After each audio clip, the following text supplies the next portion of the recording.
ಬೆಳ್ಳುಳ್ಳಿ ಕಬಾಬ್ ಅಂತ ಹೇಳಿ ಒಂದು ಇನ್ಸ್ಟಾಗ್ರಾಮ್ ಅಲ್ಲೆಲ್ಲ ಮಾಡಿ ಕ್ಲಿಕ್ ಆಗಿ ಇವತ್ತು ಪ್ರಪಂಚಾದ್ಯಂತ ನೋಡಿದೀರಾ, ನಿಮ್ ಪ್ರೀತಿ ಬೆಳೆಸಿದೀರಾ. ಅದೇ ತರ ಈ ಅಧಿಪತ್ರ ಚಿತ್ರನ ಹಿಂಗೆ ಬೆಳೆಸ್ಬೇಕು, ಒನ್ ಮೋರ್ ಅನ್ಬೇಕು.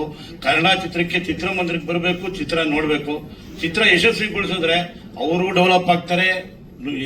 ಟೆಕ್ನಿಷಿಯನ್ಸ್ ಸುಮಾರು ಜನ, ನಾನು ಒಬ್ಬ ಟೆಕ್ನಿಷಿಯನ್, ಮುಂಚೆ ಸಿನಿಮಾದಲ್ಲಿ ಇದ್ದೆ. ಈಗ ಹೋಟ್ಲ್ ಇಂಡಸ್ಟ್ರಿಗೆ ಬಂದು ಇವತ್ತು ಬೆಳ್ಳುಳ್ಳಿ ಕಬಾಬ್ ಅಂತ ಪ್ರಪಂಚ ನೋಡ್ತಾ ಇದೆ.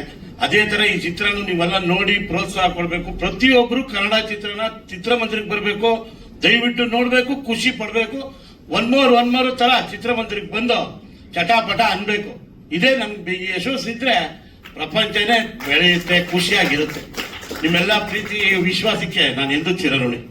ಧನ್ಯವಾದ ಧನ್ಯವಾದ ಧನ್ಯವಾದ ಧನ್ಯವಾದ ಧನ್ಯವಾದ ಧನ್ಯವಾದ ನಿಮ್ಗೂ ಕೂಡ. ಹಾಗೆ ತಮ್ಮ ಸೋಷಿಯಲ್ ಮೀಡಿಯಾದಲ್ಲೂ ಕೂಡ ನಮ್ಮ ಅಧಿಪತ್ಯದ ಬಗ್ಗೆ ಪ್ರಚಾರ ಮಾಡಿ, ಇನ್ನಷ್ಟು ಜನ ಬರೋ ತರ ಮಾಡಿ ಅಂತ ವಿನಂತಿ ಮಾಡ್ತೀನಿ.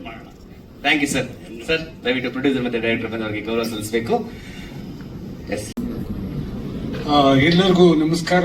ಅಧಿಪತ್ರ ಅಂದ್ರೆ ವಾರೆಂಟ್ ಅಂತ ಅನ್ಸುತ್ತೆ, ಆದ್ರೆ ಟ್ರೈಲರ್ ನೋಡಿದ್ಮೇಲೆ ಇದು ಇಂತಹ ಹಲವು ಸಂಗತಿಗಳ ನಡುವೆ ನಮ್ಮನ್ನು ಕಾಡುವಂತಹ ಕಟ್ಟಕಡೆಯ ಪ್ರಶ್ನೆ ಹೀಗೂ ಉಂಟೆ ತರ ಇದೆ.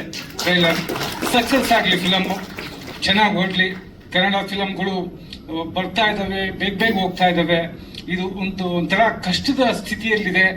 ಈ ಫಿಲಂ ಸಕ್ಸಸ್ ಆಗ್ಬೇಕು, ಎಲ್ಲ ಹೊಸಬ್ರಿದ್ದಾರೆ, ಮೇಲ್ ಬರಬೇಕು, ಮುಂದೆ ಬರಬೇಕು ಅನ್ನೋ ಒಂದು ತವಕದಿಂದ ಒಂದು ಕಷ್ಟಪಟ್ಟು ಮಾಡಿದರೆ ಅಧಿಪತ್ರ ಮೂವಿ. ಇದು ಮೂವಿ ಸಕ್ಸಸ್ ಆಗಿ ದಿನೋತ್ಸವ ಆಚರಿಸಲಿ ಅಂತ ನಾನು ಆ ದೇವರಲ್ಲಿ ಕೇಳ್ಕೊಂತೀನಿ. Thank you so much sir. ದಯವಿಟ್ಟು ಅವರಿಗೆ ಗೌರವ ಸಮರ್ಪಿಸಬೇಕಾಗಿ ವಿನಂತಿ ಮಾಡ್ಕೊತಾ ಶ್ರೀ ನಾರಾಯಣ ಸ್ವಾಮಿ